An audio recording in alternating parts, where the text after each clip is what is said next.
এই মুহূর্তে আছি আমরা আমাদের মিনি কাঁঠালের বাগানে।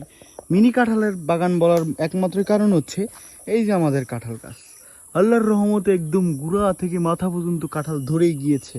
আর কাঁঠালগুলো অনেক মিষ্টি, এই যে দেখতে পাচ্ছেন। গুড়া থেকে বলেছিলাম, আমি মিথ্যা বলি নাই। এই দেখেন একদম মাটিতে মিশে গিয়েছে। এখান থেকে ধরতে ধরতে ধরতে ধরতে উপরে উঠে গিয়েছে।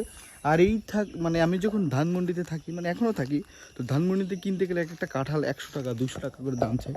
কিন্তু এই যে আমাদের দুইটা গাছ, এই যে আমাদের একটা গাছ, পেকি পেকি সব পচে যাচ্ছে।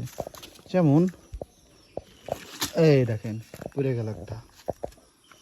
তারপরে হলো এই যার একটা সিঁড়ি, এটাই মাত্র পড়লো। তারপরে এই যে আর একটা গাছ দেখা যাচ্ছে। আমাদের বাসার পিছনে চলে আসছে, যে ময়লা আবর্জনা তো থাকবেই, কারণ এই পাশে আমরা হাসি না গাছ গুছালে।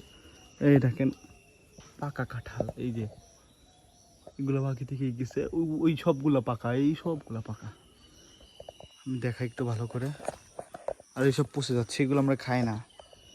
কাঁঠালের দাম আপনারা যেখানে কিনে খান এত টাকা দিয়ে, আর আমাদের কাছে এত কাঁঠালগুলো পচে থাকে। আসলে গ্রামের মানুষ কখনো খাদ্যর অভাবে, কখনো ফলের অভাবে ভোগে না।